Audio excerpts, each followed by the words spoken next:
Sixth attempt में भी आप कर सकते हो। लास्ट बॉल पे भी 6 लग के जीते हुए हमने देखा है। दिनेश कार्तिक ने जिताया है, जावेद मियांदाद ने भी जिताया है। तो लास्ट बॉल पे भी 6 लग सकता है कि टी शर्ट ऐसे पहनना है, मतलब ब्लेजर ऐसे पहनना है, ये शर्ट ऐसे बैठना है, उन साहब ने कहा था ऐसे बैठना है, इन साहब ने कहा था ऐसा बैठना है। तो ये कंफ्यूज करता है। बदमाश लड़के होते हैं, फेक पीडीएफ वगैरह डाल देते हैं, ये करते हैं। मैं एनसीओर के पहले ही डेट देखा, हाँ 2024 डेट आ रहा है, फिर मैं आगे बढ़ा। मेरे को याद ही नहीं है वो टाइम कहाँ है, वो 5-7 मिनट मेरे जिंदगी के गायब है। मुझे I don't know what I have done. Hi everyone, welcome to स्टूडेंसी।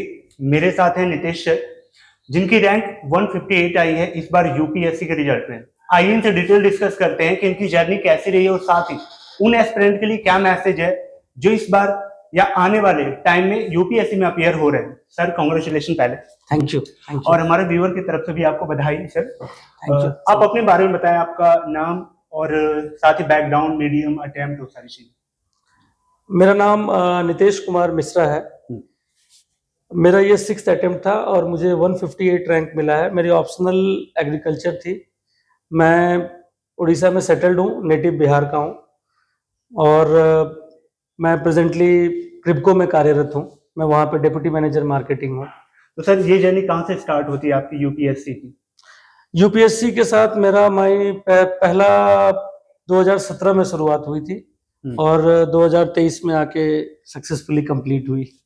ये 6 अटेम्प्ट आपका रहा है? मेरा ये फाइनल 6th और लास्ट अटेम्प्ट था। ओके, तो पिछले जो सर अटेम्प्ट रहे हैं उसमें क्या कहाँ तक? 2018 सीएससी में मैं इंटरव्यू तक गया था।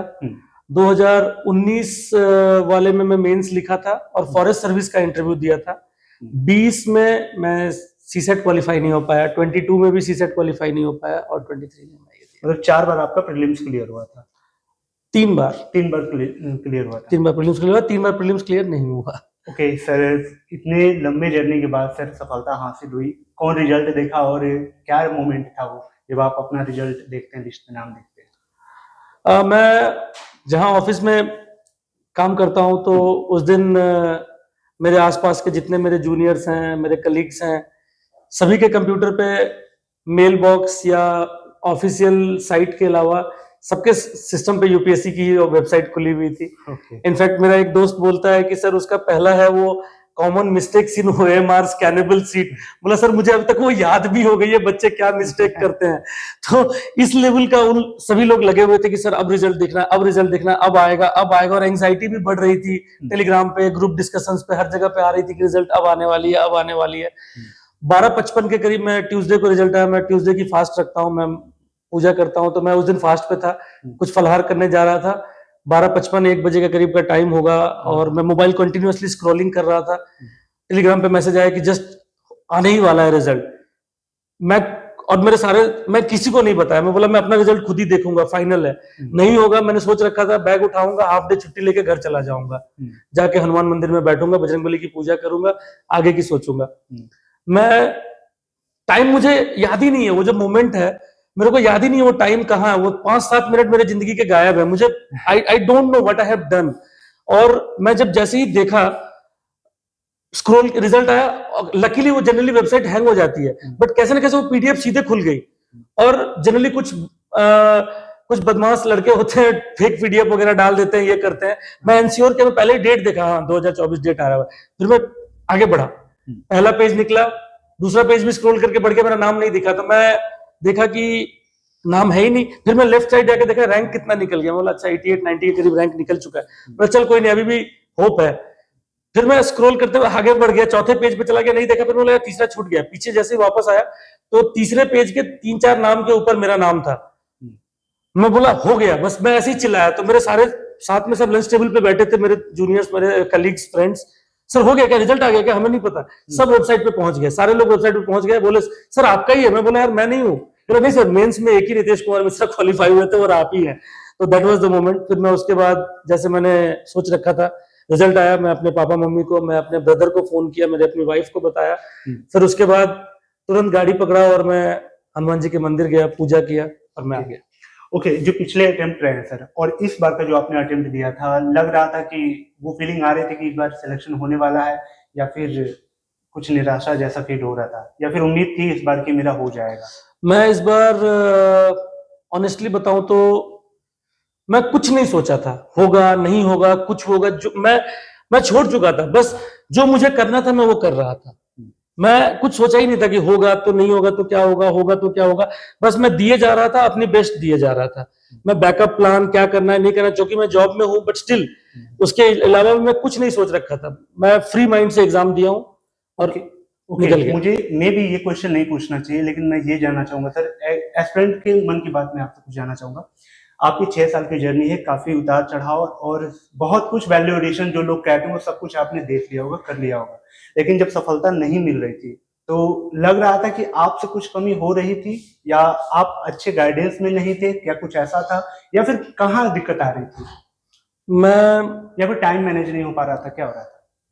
मेरा मेरा केस काफी यूनिक है जी। इन तीनों चारों कैटेगरी में फिट नहीं बैठता है। ओके। मैं हाँ ठीक है, कहीं ना कहीं तैयारी में कमी रहती है, क्योंकि मैं जॉब के साथ प्रिपेयर वही कर चीज, रहा हूँ, हाँ। तो कहीं ना कहीं मुझे टाइम लग रही मैनेज थी करना।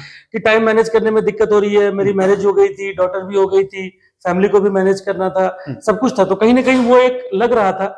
बट कहीं ना कहीं मैं बिलीव कर रहा था कि मेरे अंदर बिलीव थी कि I am made for this, मैं ये कर सकता हूँ।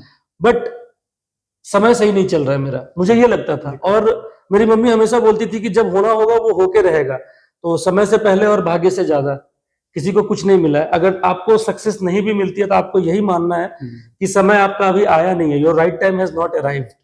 आपको वेट करना है और हार्डवर्क करते रहना है। बिल्कुल सर, आप सही बोल रहे हैं। सर, प्री के ऊपर आते हैं कि आजकल की सबसे बड़ी बाधा वही है जहाँ पे डिजर्विंग कैंडिडेट भी छट जा रहे हैं प्री में। प्री को आप कैसे देखते हैं, क्या अप्रोच होती है, चाहे एग्जाम पैटर्न की बात करें, एग्जाम हॉल में टैकल करने की बात करें, या फिर उसके पूरे प्रोसेस की बात करें, प्री को कैसे देखते हैं आप? अब प्री के लिए मेरी कुछ सजेशंस रहेंगे आपके लिए। प्री को अब हल्के में मत लीजिए आप लोग। 116 से 75 पे पहुंच चुके हैं हम। 42 मार्क्स का लगभग गैप आ चुका है, और ये पेपर के डिफिकल्टी लेवल को ये बताता है कि पेपर कितनी डिफिकल्ट होते जा रही है। रादर देन डिफिकल्ट मैं बोलूंगा काफी ट्रिकी होते जा रही है। तो यू हैव, आपको ऐसे ध्यान रखना है कि आपको टाइम मैनेजमेंट बहुत इंपॉर्टेंट है प्रीलिम्स के पेपर में। टाइम मैनेजमेंट प्लस, जिसको हम कभी ध्यान नहीं देते थे, CSAT, it has become very important. आपको उसमें से, लोगों को डर लगता है, काफी स्टूडेंट्स हमारे होंगे जिनको कि मैथ्स से डर लगता है, मुझे भी डर लगता बहुत था, क्वेश्चन कमेंट आते हैं, है ना। तो मुझे इस चीज से, मैं इस चीज के लिए आपको यही बोलूंगा कि आप अपने एटलीस्ट इंग्लिश पैसेज वाले पार्ट को पूरा करने की कोशिश कीजिए। 27 है, 23, 24, 22, 23 तक एक एवरेज कैंडिडेट भी उसको ठीक कर सकता है। तो आप सीसेट में इंग्लिश पे ध्यान दीजिए, और कुछ अच्छे एरियाज जो इजी होते हैं, एवरेज, टाइम डिस्टेंस, डायरेक्शंस, ऐसे वाले क्वेश्चंस को आप बनाइए। और कैसे भी करके सीसेट में आपको अराउंड 50 क्वेश्चंस तो बनाने ही बनाने हैं। और पेपर 1 के लिए आपकी इनडेप्थ नॉलेज चेक की जा रही है। There is no scope of elimination. Elimination को यूपीएससी ने एलिमिनेट कर दिया अब। तो अब पता नहीं, अब वो बोलते हैं ना, जैसे जादूगर हैट से क्या निकालेगा, अब इस बार क्या निकालेगा यूपीएससी, नोबडी नोज। यूपीएससी का you is unpredictability, it's not union. तो अनप्रेडिक्टेबिलिटी के लिए तैयार रहिए। ठीक है। आपके जो सर पिछले नोट्स रहे हैं, इस बार आपने कैसे उसमें ऐड ऑन करते गए हैं, या फिर पुराने जो नोट्स हैं उसको एक साइड करके स्टार्ट किया था जीरो से? नहीं, मैं उसी नोट्स में जो सोर्स क्या रहे हैं उनके, जो फाउंडेशनल सब्जेक्ट्स हैं, history, geography, economics, political science, environment, है ना, इन सब सब्जेक्ट्स के नोट्स को मैं एक बेसिक नोट बनाया, उसी में करंट अफेयर्स के बेसिस पे ऐड करते गया। अच्छा। अलग अलग current affairs, news magazines, newsletter, और ये जो आते रहते हैं अलग अलग इंस्टीट्यूट्स के, अलग अलग के यूज करके, वेबसाइट, पीआईबी, इन सबको रेफर करते करते मैं इसको अपडेट करते गया। इकोनॉमिक सर्वे, बजट, इन सबको यूज करके मैं इसको अपडेट करते गया, मैं नया नहीं बनाया। ओके। आपके टेस्ट सीरीज और मेंटरशिप वगैरह कहाँ से कैसे हुई है? मेंटर टेस्ट सीरीज तो मैंने मेंस का टेस्ट सीरीज मैं इस बार जीएस स्कोर का भी दिया था। इंटरव्यू गाइडेंस प्रोग्राम में मैंने एक ही मॉक इंटरव्यू दिया, उससे ज्यादा मैंने मॉक इंटरव्यू दिए नहीं।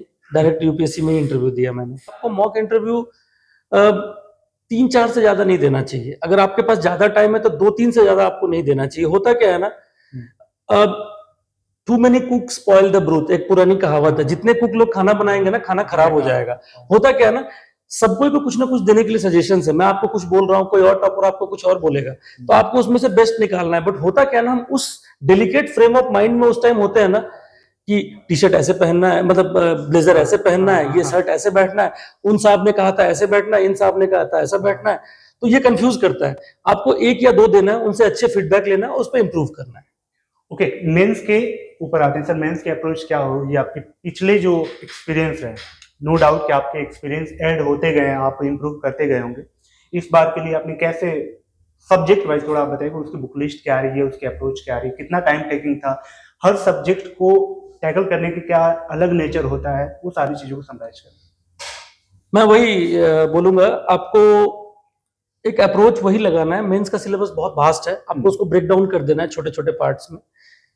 जीएस 1 2 3 4 को ऐसे एज ए होल मत देखिए। जीएस 1 के अंदर 6-7 सब्जेक्ट छुपे हुए हैं, उस 6-7 सब्जेक्ट को आप और फर्दर तोड़िए। ज्योग्राफी में क्या पूछा जा रहा है, इंडियन ज्योग्राफी का फर्दर क्या पूछा जा रहा है। तो जितना आप छोटा करते जाएंगे ना, और छोटा करके आप लिस्ट करते चलिए, इट जस्ट लाइक कि एक माइलस्टोन मिला, दूसरा अचीव, तीसरा अचीव। आप अगर पूरा होल देखेंगे तो थक के आप डर जाएंगे, घबरा जाएंगे। छोटा छोटा करते जाएंगे और आपको पता भी नहीं लगेगा कि आपने एक ब्लॉक कंप्लीट कर ली। तो मैं यही स्ट्रेटजी यूज करता था कि जीएस 1 का सिलेबस लिया, उसको ब्रेक डाउन किया छोटे में, उस छोटे में से 1 2 3 4 टॉपिक्स हैं, कर दिया। अपने आप यार 4 टॉपिक मैंने कर लिया, आज छठा सातवां भी कर ही लेते हैं, फिर छठा सातवां भी हो गई। तो इस तरह करके धीरे धीरे स्मॉल को एक्यूमुलेट करते हुए लार्ज जाइए। स्मॉल स्मॉल स्मॉल, वही ना, स्मॉल मिलाते जाइए, लार्ज बनाते जाइए। It's that way, small small करके लार्ज बनाइए। सिलेबस डिकोड करने में आपने कब इसको समझा कि वास्तव में सिलेबस को डिकोड करना पड़ेगा मुझे, या पहले दूसरे अटेम्प्ट में ये चीजें क्लियर थी आपको, या फिर बाद में पता चला कि मुझे करना चाहिए? नहीं, सिलेबस डिकोड करना तो पहले दूसरे अटेम्प्ट से ही मैंने शुरू कर दिया था। क्योंकि कभी भी आप कुछ भी चीज करते हैं ना, तो आपको उसको होलिस्टिकली देखना है, कंप्लीट होलिस्टिक पिक्चर आपको देखना है कि क्या हो रहा है पूरा। अगर आप नैरो अप्रोच से जाएंगे ना तो पक्का फंस जाएंगे। ये पेपर ऐसा ही है, तो आपको होलिस्टिकली देखिए, फिर स्ट्रेटजी बनाइए, तब उसमें घुसिए। बिना स्ट्रेटजी बनाए और होलिस्टिकली देखे हुए फंस जाएंगे आप। तो मैं फर्स्ट अटेम्प्ट से ही उसको ब्रेक डाउन तो कर रहा था। कहीं ना कहीं राइटिंग वगैरह में कमजोरी रही, कीवर्ड वगैरह होते हैं उसके, वो सारी चीजें। कीवर्ड्स, वही कीवर्ड्स में क्या है, आपको कीवर्ड्स जो इंट्रोडक्शन, बॉडी, कंक्लूजन, जो स्टैंडर्ड फॉर्मेट है, उसमें कीवर्ड्स यूज करने हैं। बट लोग, होता क्या है ना, इस कीवर्ड्स के चक्कर में लोग फ्लावरी लैंग्वेज लिखने लग जाते हैं, जार्गन्स लिखने लग जाते हैं। सिंपल रहिए, बी नेचुरल। जितना आप नेचुरल रह सकते हैं ना, उतना ही है। क्योंकि उस टाइम ड्यूरेशन और प्रेशर सिचुएशन में आप बनावटी नहीं कर सकते। बनावटी के चक्कर में आपका पेपर खराब हो जाएगा। You have to make it short and sweet. Prelims में सर, प्रीलिम्स के पेपर की अप्रोच क्या होती है? जब एग्जाम हॉल में बैठे होते हैं, पहले क्वेश्चन से लेकर लास्ट तक पहुंचना होता था आपको, या फिर जो पहले आ रहा है उसको करना होता है? 50-50 वाले में सेकंड टाइम में उसको टैकल करना होता है, क्या अप्रोच होती है? मैं प्रीलिम्स पेपर जाने के लिए मैं 3 चीजें यूज करता हूं: पेंसिल, रेड पेन और blue pen. Okay. Black pen for rounding, blue और ब्लैक पेन। पेंसिल से फर्स्ट राउंड में मैं डिसाइड कर लेता हूं कि मुझे ये क्वेश्चंस बनाने हैं। रेड पेन से मैं वहीं क्रॉस कर देता हूं कि इसको तो मेरे को अटेम्प्ट ही नहीं करना है। करते हुए जाता हूं। मैं कोशिश करता हूं कि 3 बार 1 to 100 क्वेश्चन 3 बार में आऊं। पहले मैं क्या करता हूं, क्वेश्चन सॉल्व कर लेता हूं, जितने मेरे को आते हैं, इजी लगते हैं, एक 10 सेकंड 20 सेकंड सोचा, आंसर मारा। और मैं क्या करता हूं, बंच में, जैसे 1 9 15 17 21 में 1 से 100 तक गया, जितने हो गए उसको गोला कर दिया मैंने, ओएमआर भर दिया। सेकंड राउंड आया, पेंसिल हटा दिया, ब्लू पेन से काम करना चालू किया। थर्ड राउंड में रेड पेन से काम किया। तो होता क्या ना, इससे आप पूरा का पूरा स्ट्रेटेजाइज करते हुए आगे बढ़ते जाते हैं। बहुत लोग गलती क्या करते हैं कि ओएमआर भरते नहीं है और बनाते जाते हैं। एंड में क्या होता है, आप सीक्वेंस में भरते चले जाते हैं, एक सीक्वेंस बिगड़ा, आपकी पूरी पेपर खराब हो जाती है। तो जितना आपने बना लिया, 20-25 बना लिया, उसको ओएमआर में डाल दीजिए, फिर 20-25 बना लिया, ओएमआर में डाल दीजिए, फिर 20-25 बना आपने डाल दीजिए। ओके, फाइनली ये सारे क्वेश्चन जो थे, जो कमेंट आते हैं, उसे लेके मैं टॉपर से पूछता हूँ, कुछ ऐसी बात जो कहना चाहिए, इस पूरी जर्नी ने आपको सिखाया हो, क्या कहना चाहेंगे जो अपीयर होने वाला है एस्पिरेंट? 2 चीज है, 2H, हम्बल एंड होप। आपको बहुत हम्बल रहना है। अगर हम्बल नहीं है तो यूपीएससी हम्बल बना देगी। और होप कभी नहीं छोड़ना है। 6th अटेम्प्ट में भी आप कर सकते हो। लास्ट बॉल पे भी 6 लग के जीते हुए हमने देखा है। दिनेश कार्तिक ने जिताया, जावेद मियांदाद ने भी जिताया है। तो लास्ट बॉल पे भी 6 लग सकता है। तो हम्बल रहिए, डोंट गेट एक्साइटेड, पूरे प्रोसेस को कंप्लीट होने दीजिए एंड होप रखिए। That is the thing. Thank you so much sir, time देने के लिए इतना valuable. Hope guys video valuable लगी हो, कैसी लगी कमेंट करके बताएं। कोई क्वेश्चन छूट गया हो वो कमेंट करें, सर से कुछ जानना हो वो भी कमेंट कर दें। चलिए मिलते हैं किसी और ऐसे शानदार वीडियो में, तब तक के लिए thank you so much and bye. Thank you.